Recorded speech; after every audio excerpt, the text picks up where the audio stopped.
The evening was falling on Sodor. The engines were stuck in the shunting yard because the points leading to the turntable were jammed.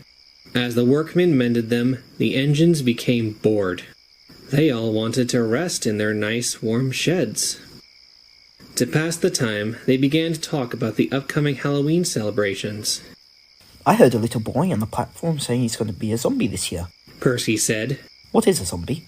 It's a monster that is said to be a dead human come back to life. Or at least that's what my driver said. He saw a movie about them with his wife once. Edward explained. Edward then chuckled.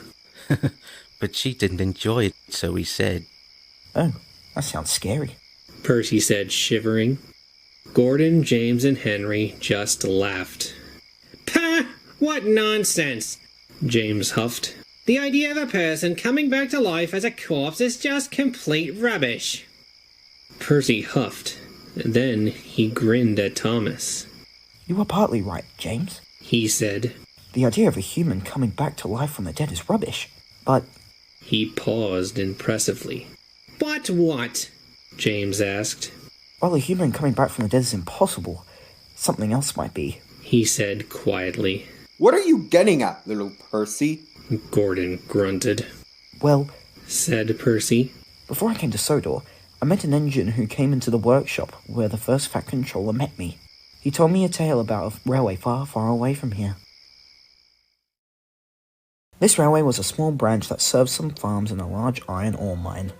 The controller of this railway wasn't very kind like the Fat Controller. In fact, he was very cruel and greedy. He hardly ever spent any money on maintaining the engines, and he poured his money into his own pockets. The engines were always in pain when they worked. The drivers, firemen, and mine employees felt sorry for the engine's pain. They lodged their complaints with the controller, but he didn't care. Soon, the farms and mines began to use the roads instead, using horse and cart instead of the rail line. Unless the controller did something, he finally caved and promised that he would find a solution. And he did. Percy paused and gave a shudder. The three big engines stared in shock. What did he do? Henry asked. One night, one of the engines, number 3242, was asked to stay at a special shed that the controller had reserved for him. The engine who told me the story said he woke up in the middle of the night to hear the other engine crying in pain. A light inside the shed flickered, and the scream suddenly stopped. After a few moments, the light went out and the shed doors opened. He closed his eyes to pretend he was asleep. As he heard the footsteps crunching away on the ballast, he opened an eye and saw the controller walking back to his office. The engine went back to sleep, thinking it was just some dream. Percy paused, shuddering again. Oh, how wrong was he? The three big engines stared in horror, enthralled by the story. The next day, the controller met the people who complained at the station. Ladies and gentlemen, I've heard your complaints about the pain of the engines. Rest assured, I have taken steps to fix this.